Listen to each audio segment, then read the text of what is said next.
अस्सलाम वालेकुम क्लास। हमारा जो नेक्स्ट टॉपिक है वो है फर्म्स इन कम्पिटिटिव मार्केट। सबसे पहले आपको ये पता होना चाहिए कि फर्म क्या है। फर्म एक ट्रेडिंग एंटरप्राइज है जो मुनाफा कमाने के लिए मार्केट में मौजूद होती है, जो कंज्यूमर्स को अपनी चीज़ें सेल करती है। उसके बाद हमारा जो पहला टॉपिक है वो है what is competitive market. Competitive market क्या है? परफेक्टली कम्पिटिटिव मार्केट के लिए ये कैरेक्टरिस्टिक्स होना बहुत ज़रूरी है। वो कैरेक्टरिस्टिक्स हमारे पास कौन कौन सी हैं? Number one, there are large number of buyers and sellers. Large number यानी सेलर्स और बायर्स बहुत ज्यादा तादाद में हों। Number two, the goods offered by the various sellers are largely the same. जो चीज वो सेल कर रहे हैं, सेलर्स जो चीज सेल कर रहे हैं वो क्या होनी चाहिए? सेम होनी चाहिए। अगर वो सेम है तो हम उसको कम्पिटिटिव मार्केट बोल सकते हैं। Number three, firms can freely enter और एग्जिट द मार्केट। जो फर्म है वो किसी भी वक्त मार्केट में एंटर हो सकती है और किसी भी वक्त मार्केट को छोड़कर जा सकती है। ठीक है, अगर इनमें से कोई एक कैरेक्टरिस्टिक्स भी ना हो या पूरी ना हो रही हो तो हम उसको कम्पिटिटिव मार्केट नहीं बोलेंगे। ठीक है, तो तीन कैरेक्टरिस्टिक्स बहुत जरूरी हैं। कौन कौन सी? Large number of buyers and sellers, जो वो चीज सेल कर रहे हैं वो क्या हो? सेम हो, लाइक कोक की बोतल। ठीक है, उसके बाद फर्म जो है वो किसी भी टाइम मार्केट में एंटर भी हो सकती है और मार्केट को छोड़ भी सकती है। उसके बाद इन कैरेक्टरिस्टिक्स के बेस पर जो हमने नतीजा अखज किया है वो क्या है? The action of any single buyer और seller in the market have a negligible impact on the market price. यानी किसी एक अकेले बायर या सेलर की वजह से या उनके किसी एक्शन की वजह से जो है मार्केट प्राइस में कोई फर्क नहीं पड़ेगा। ठीक है, यानी अगर एक सेलर जो है वो मार्केट को छोड़कर जा रहा है तो प्राइस में कोई चेंज नहीं आएगा। या एक सेलर अपनी चीज की कीमत ज्यादा दे रहा है तो भी मार्केट प्राइस पर कोई भी इंपैक्ट नहीं आएगा। ठीक है, उसके बाद each buyers and sellers takes the market price as given. अब ये भी करेक्टरिस्टिक्स ही हैं कि हर बायर या सेलर जो है वो मार्केट प्राइस को लेगा, खुद से कोई भी प्राइस वो अडॉप्ट नहीं कर सकता। ठीक है, उसके बाद हमारे पास है competitive market has many buyers and sellers trading identical products। ठीक है, बहुत से बायर्स एंड सेलर्स हैं, वो आइडेंटिकल प्रोडक्ट जो है वो सेल कर रहे हैं। आइडेंटिकल मतलब same product. So that each buyer and seller is the price taker. जाहिर है एक ही किस्म की चीज है, मीन के लाइक कोक की बोतल है तो हर कोई भी सेलर जो है वो अपनी मर्जी की प्राइस नहीं लगा सकता, वो प्राइस टेकर होगा। मीन के वो जो मार्केट में प्राइस चल रही है वो उसी प्राइस को अडॉप्ट करेगा, खुद से प्राइस नहीं लगा सकता। Buyers and sellers must accept the price determined by the market. ठीक है, लाइक बायर्स या सेलर्स को एक्सेप्ट करनी पड़ेगी क्या? जो मार्केट ने प्राइस सेट की है, डिटरमिन की है। ठीक है, उसके बाद revenue. Total revenue for a firm is the selling price times the quantity sold. Mean के वो टोटल रेवेन्यू अगर हम निकालना चाहें तो हमें क्या करना पड़ेगा? प्राइस को क्वांटिटी से मल्टीप्लाई करना पड़ेगा। Total revenue is proportional to the amount of output. क्या मतलब है कि टोटल रेवेन्यू प्रोपोर्शनल है, डायरेक्ट प्रोपोर्शनल है कि किससे? आउटपुट से, क्वांटिटी से। यानी एक सेलर जो है वो क्वांटिटी जितनी ज्यादा प्रोड्यूस करेगा उसकी टोटल रेवेन्यू उतना ज्यादा बढ़ता जाएगा। ठीक है, यहां पर प्राइस इफेक्ट नहीं हो सकती। क्यों? क्योंकि वो अपनी मर्जी से प्राइस चेंज नहीं कर सकता। तो वो सिर्फ उसके पास एक ही तरीका है टोटल रेवेन्यू को बढ़ाने के लिए, वो क्या? कि वो अपनी क्वांटिटी को बढ़ा दे। ठीक है, अगर वो अपनी क्वांटिटी को बढ़ाता है तो उसका रेवेन्यू भी बढ़ जाएगा। इसलिए कहते हैं कि टोटल रेवेन्यू जो है वो आउटपुट या क्वांटिटी का प्रोपोर्शनल है, डायरेक्ट प्रोपोर्शनल। जी, उसके बाद आता है average revenue. Average revenue tells us how much revenue a firm receives for the typical unit sold.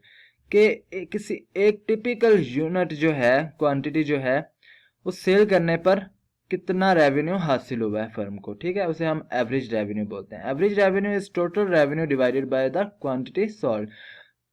यानी एवरेज रेवेन्यू निकालने के लिए हमारे पास फार्मूला क्या होता है कि हमने टोटल रेवेन्यू को अगर क्वांटिटी पे डिवाइड कर दें तो हमारा एवरेज रेवेन्यू निकल आएगा। In perfect competition average revenue equals to the price of good. ये चीज़ यहाँ पर याद रखनी है कि परफेक्ट मार्केट में या परफेक्ट कंपटीशन में एवरेज रेवेन्यू हमेशा प्राइस के बराबर होता है।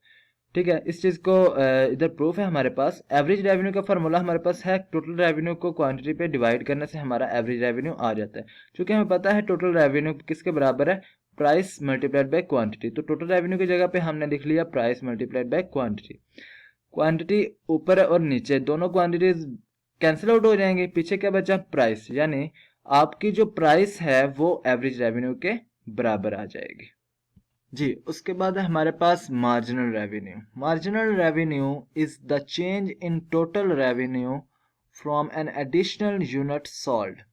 जब भी प्रोड्यूसर या सप्लायर एक एक्स्ट्रा यूनिट, एडिशनल यूनिट पैदा करेगा तो उससे रेवेन्यू में कितना चेंज आया है, तो कौन से रेवेन्यू में, टोटल रेवेन्यू में जो चेंज आता है उसे हम मार्जिनल रेवेन्यू बोलते हैं। इसका हमारे पास फार्मूला क्या होता है, marginal revenue is equal to change in total revenue divided by change in quantity. For competitive firm marginal revenue equals to the price. Price यानी मार्जिनल रेवेन्यू भी प्राइस के इक्वल होगा। इसका क्या मतलब है कि आपका जो मार्जिनल रेवेन्यू है और एवरेज रेवेन्यू है दोनों ही प्राइस के बराबर होंगे। ये चीज याद रखिएगा कि परफेक्ट कंपटीशन में क्या होता है कि आपका मार्जिनल रेवेन्यू, एवरेज रेवेन्यू दोनों किसके बराबर होते हैं, प्राइस के जी। यहां पर हमारे पास एक टेबल है, क्वांटिटी दी गई है, ठीक है, उसके बाद हमारे पास प्राइस है। अब प्राइस आप देख रहे हैं सेम है, प्राइस में कोई चेंज नहीं आ रहा, ठीक है, प्राइस एक ही है, प्राइस में कोई चेंज नहीं आएगा। क्यों, क्योंकि ये मार्केट ने सेट की हुई है प्राइस, ठीक है। तो टोटल रेवेन्यू निकालने के लिए हमें पता है हमने प्राइस को क्वांटिटी से मल्टीप्लाई करना है, ठीक है। 6 मल्टीप्लाइड बाय 1 6, टोटल रेवेन्यू आ गया। 6 मल्टीप्लाइड बाय 2 यानी क्वांटिटी जैसे जैसे बढ़ाओगे आपका रेवेन्यू क्या हो रहा है, बढ़ रहा है, ठीक है। एवरेज रेवेन्यू का हमें पता है फार्मूला क्या है, टोटल रेवेन्यू को क्यू पे डिवाइड कर दो, टोटल रेवेन्यू क्यू, ठीक है।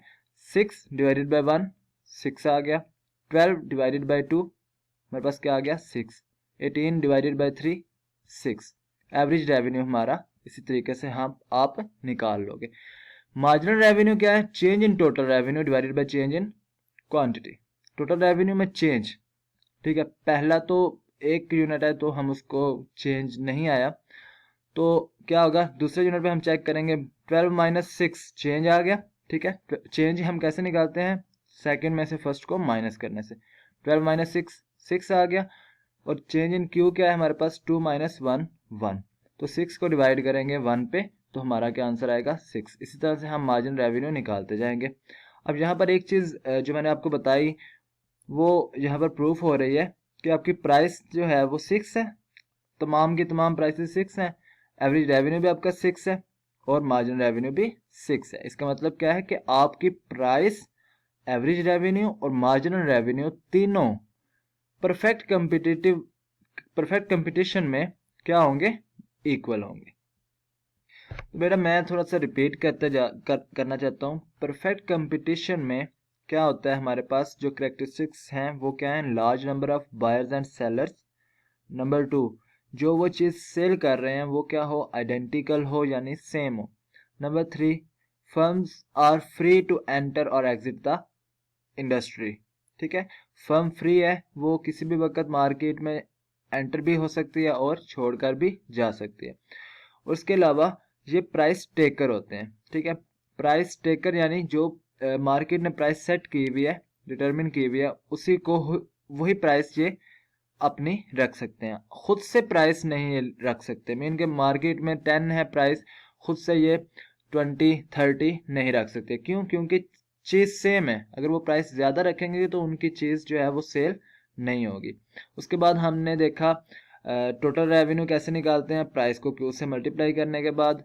एवरेज रेवेन्यू कैसे निकालते हैं, टोटल रेवेन्यू को क्यू पे डिवाइड करने से। उसके बाद मार्जिनल रेवेन्यू हमारा फार्मूला है हमारे पास, change in total revenue divided by change in quantity. तो उसके बाद हमने टेबल देखा, तो हमने टेबल में देखा कि परफेक्ट कंपटीशन में प्राइस, एवरेज रेवेन्यू और मार्जिनल रेवेन्यू तीनों क्या होते हैं, सेम होते हैं, ठीक है। ये चीज़ याद रखनी है कि प्राइस, एवरेज रेवेन्यू और टोटल रेवेन्यू तीनों क्या होंगे, सेम होंगे। ठीक है, तो कोई भी फर्म है उसका मेन मोटिव क्या है, उसका गोल क्या होता है, प्रॉफिट को मैक्सिमाइज करना। ठीक है, profit maximization and the competitive firm supply curve. हमारा नेक्स्ट टॉपिक है the goal of competitive firm is to maximize profit. कोई भी फर्म है उसका जो गोल है वो है अपने प्रॉफिट को मैक्सिमम बनाना।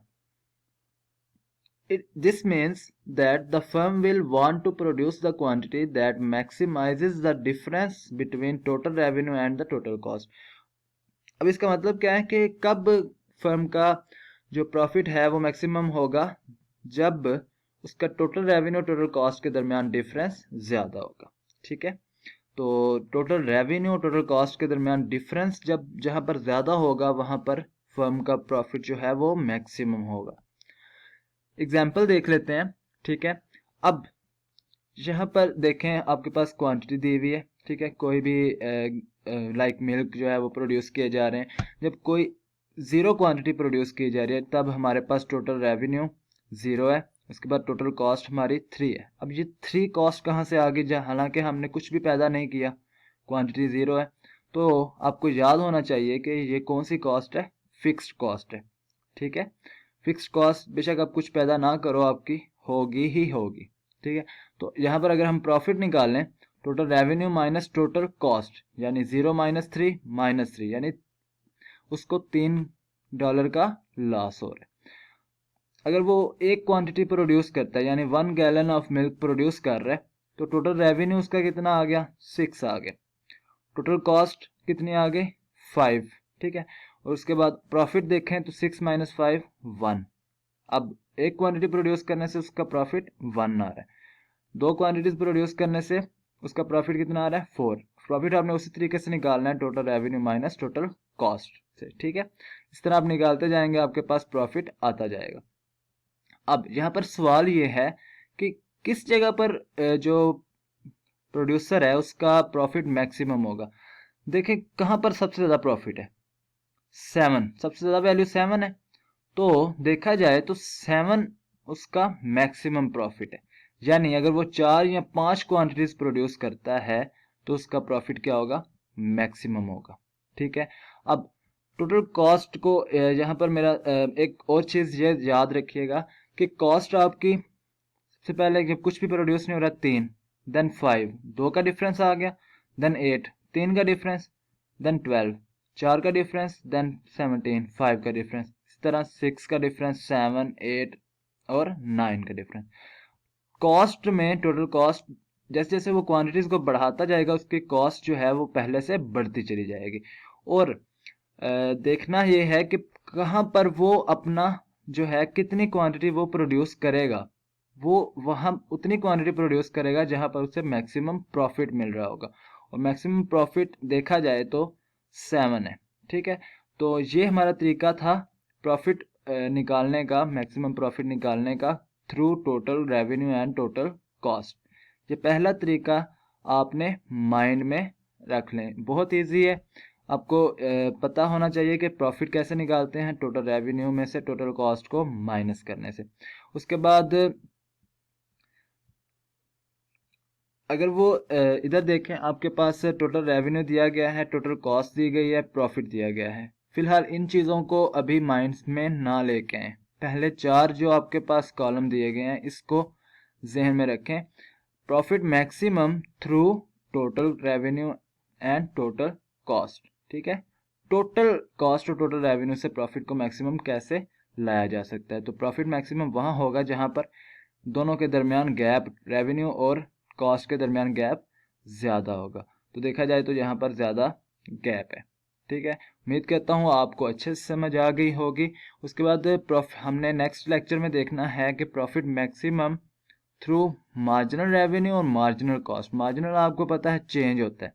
ठीक है, हमने नेक्स्ट लेक्चर में देखना है कि प्रॉफिट को मैक्सिमम कैसे किया जा सकता है थ्रू मार्जिनल रेवेन्यू और मार्जिनल कॉस्ट के। उम्मीद करता हूँ आपको समझ आ चुकी होगी।